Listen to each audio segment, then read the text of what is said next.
Lewis is one of a category of lifting devices used by stonemasons to lift large stones into place with a crane, chain block, or winch. It is inserted into a specially prepared hole, or seating, in the top of a stone, directly above its center of mass.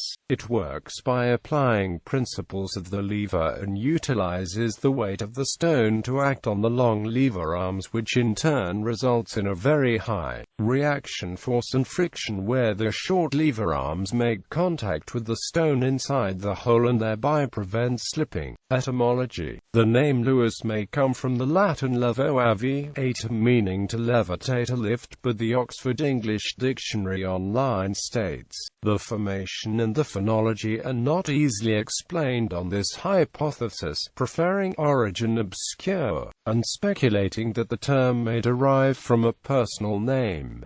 The Romans used the Lewis. The specially shaped hole that is shaped to fit the device is known as a Lewis hole. Lewis holes in the uppermost masonry coursings are neatly repaired with matching indented plugs after the stone has been set in place. Use: a Lewis is most useful when it is not possible to lift the stone with chains or slings, because of either the location or shape of the stone, or delicate projections. Examples include the closing stone in a string course, cylindrical column drums, decorated column capitals, and coping stones in a pediment. Heavy ashlar stones are also bedded using a Lewis. The Lewis is liable to slip out of the seating if some of the weight of the stone is subtracted from the appliance, such as when the stone bumps on the scaffolding on its way up to its final location. For this reason, a safety sling should always be used together with the Lewis until the stone is reasonably close to its final position. Lifting the stone a small distance from the ground before hoisting is the best way to test a Lewis.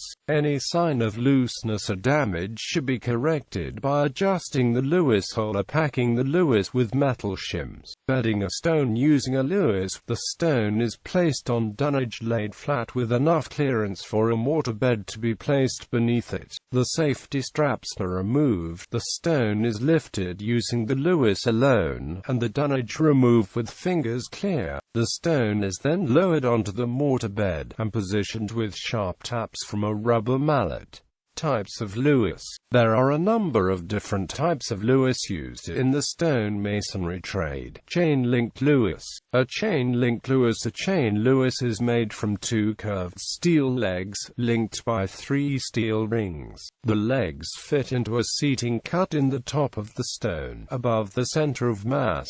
When the top of the curved legs are pulled together by the rings, the bottom portions are forced into the lower part of the seating, thereby providing enough friction to lift the stone. Split-pin Lewis.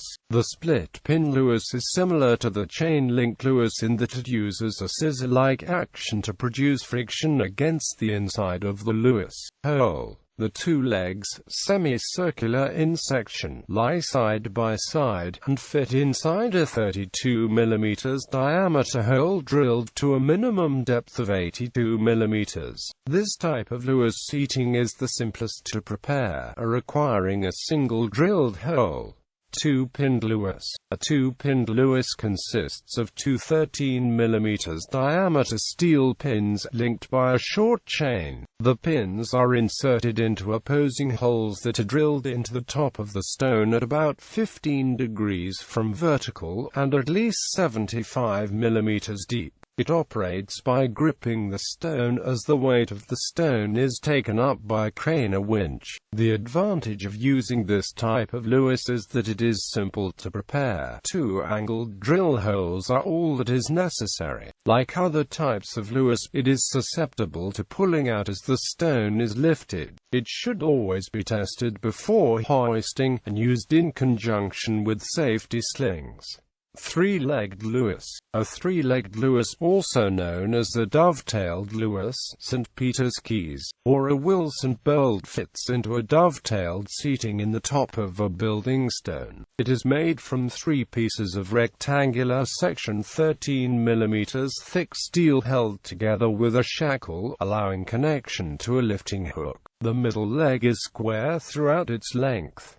The outer legs are thinner at the top, flaring towards the bottom. Held together, the three legs form a dovetail shape.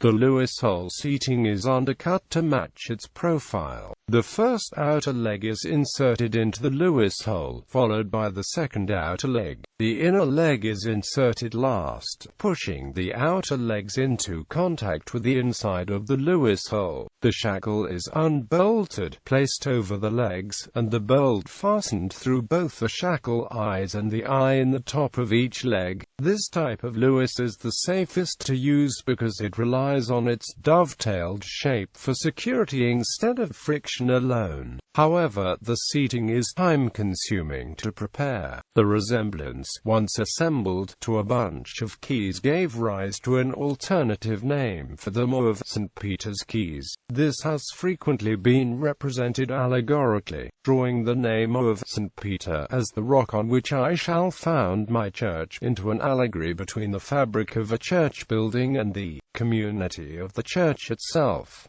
Some illustrations of St. Peter even show him carrying a bunch of keys which appear to have no wards. These aren't keys in the lock-making sense, but in this sense of stonemasonry. External Lewis. The external Lewis curb lifter. A slab lifter is a type of lifting device used in the stonemasonry trade since medieval times. The external Lewis was originally shaped like a pair of scissor tongs, and swung from a treadwheel crane. The external Lewis has been modified to handle curbstones and large slabs of polished stone in contemporary stone yards. A manual curb lifter is a large, adjustable pair of tongs, made with a pair of handles so the two men can maneuver heavy blocks of stone into position. A mechanical curb lifter can also be made to fit mechanical lifters like forklifts or crane trucks so that larger stones can be placed in stone yards. A slab lifter is hung from a shed gantry or forklift to transport slabs of stone between storage racks and stone processing machines. It consists of two hinged, weighted friction pads that close astride the top of a slab, and are pulled tightly together by the weight of the slab itself.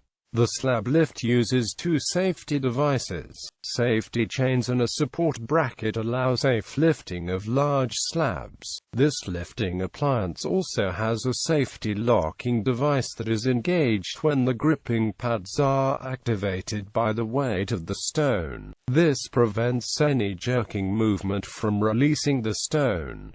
It is easily disengaged once the slab is secured at its destination. Gallery.